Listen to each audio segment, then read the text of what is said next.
how do you know when you're witnessing the beginnings of an all-time great? Not just an exceptional talent or a prodigy, but a player that really appears once in a lifetime. A player that could be the GOAT of football. Usually there are signs: global recognition at an early age, winning international trophies at an early age, and viral performances. Because we have seen signs like this before. Like in the 2010s when football was literally just between two men, Lionel Messi and Cristiano Ronaldo. But the difference is this time football isn't about two players. It's just about one. And his name is Lamine Yamal. And he's not in his 20s approaching the prime of his career. Instead, he's just 18 years old. So he's currently doing something that we have never seen before, meaning Lamine could go down as the greatest footballer of all time.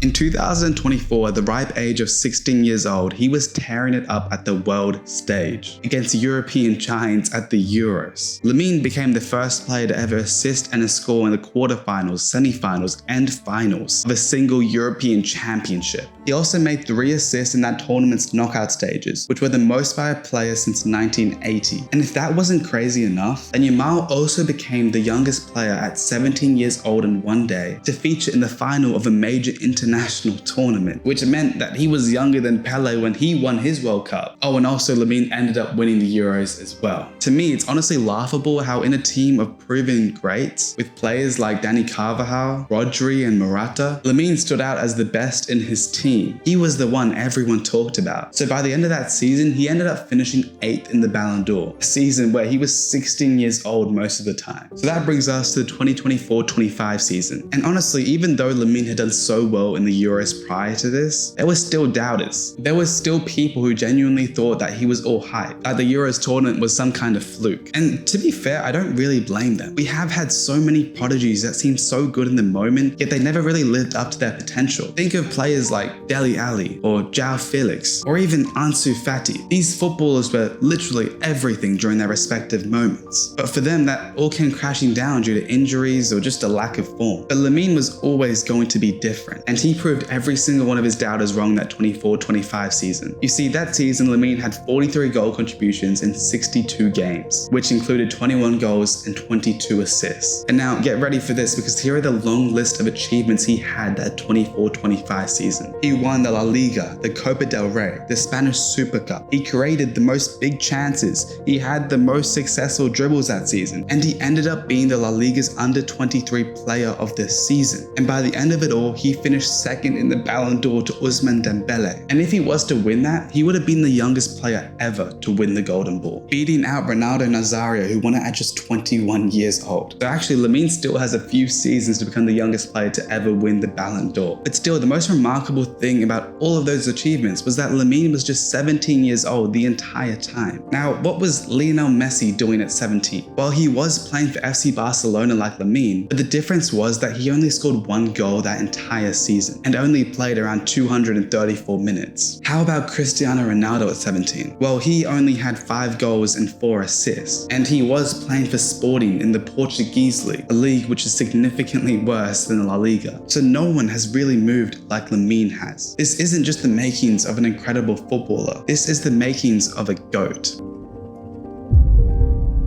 Going into this season, Lamine was just coming off that 2nd place finish in the Ballon d'Or. He was hungry, desperate to prove himself, so we knew he was probably going to take a leap this season, but no one was expecting this. So far in La Liga, Lamine has averaged an 8.45 rating according to Footmob. Not only is this amazing, but if we were to compare that rating to the rest of the Barcelona team, they all average a number between 7 and 8. So essentially, on average, Lamine is 10% better than his team. And here's the part that will blow your mind. It's not like Barcelona are playing bad either. They are first in La Liga, favourites for the Copa del Rey trophy, and also 3rd favourites to win the Champions League with an 11% probability. So Lamine is carrying a Barcelona team that are one of the best in Europe. The kid is 18 years old, by the way. And the thing that just always gets me about Lamine is how consistent he is. You see, over the last 6 games, he has been involved in a goal every single game, whether that was scoring or assisting or even both. Seriously, a few days ago he found the net against Albacete, which meant that in 4 consecutive games, he was a goal scorer in 3 different competitions, which were La Liga, Champions League, and the Copa del Rey. This level of consistency literally hasn't been seen at Barcelona since Lionel Messi. But the difference is, Lamine is doing it at 18 years old. But the thing that impresses me the most about Lamine this season is that he hasn't really changed his game. Sure, physically he's gotten a lot bigger, but when it comes down to that electric dribbling that breaks defenders' ankles, he's still doing that, and honestly at an even higher rate. If we were to look at the top 10 players with the most completed take-ons in La Liga, Lamine ranks number 1 with 98, and it isn't even close. Also on this list, there isn't a single Barcelona player apart from Lamine, which just shows to me how crucial he is to Barca already. The kid is literally a machine. Plus, if we wanted to look at the most big chances created, guess who's still on top? Yeah, Lamine is still number 1. And again, it isn't even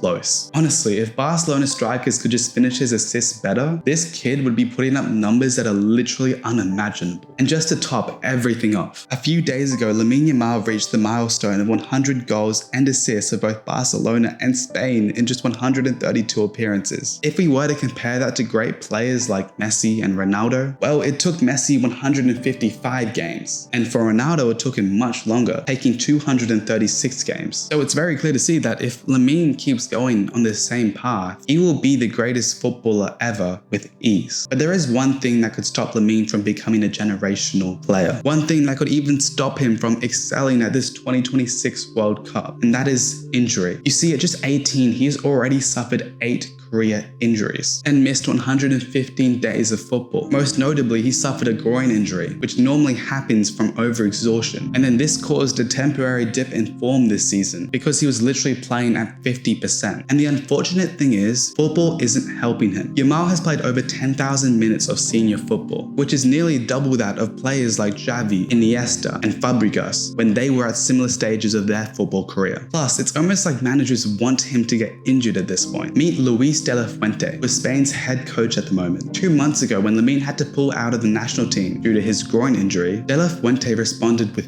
this. Now, Spain coach Luis de la Fuente had this to say: "I've never experienced a situation like this before. I don't think it's very normal. Of course, it surprised me, as it did everyone else. You don't hear anything, you don't know any details, and I insist when it comes to health and fitness issues, you're left surprised." I mean, to me, it seems like De La Fuente doesn't even really care about Lamine's injury. He just wants to overwork the poor kid. Like, who can really be surprised when Lamine gets constant injuries? And Spain have done this before to their wonder kids. Like, they overplayed Pedri to an extent where he had injury issues for 2 to 3 seasons. They did the same with Gavi, and now he suffered from an ACL relapse injury in an irrelevant friendly game for Spain. So this is the biggest threat facing Lamine Yamal, him being overworked to a point where a more serious injury could happen to him. And this would be such a tragedy for a generational talent like Lamine.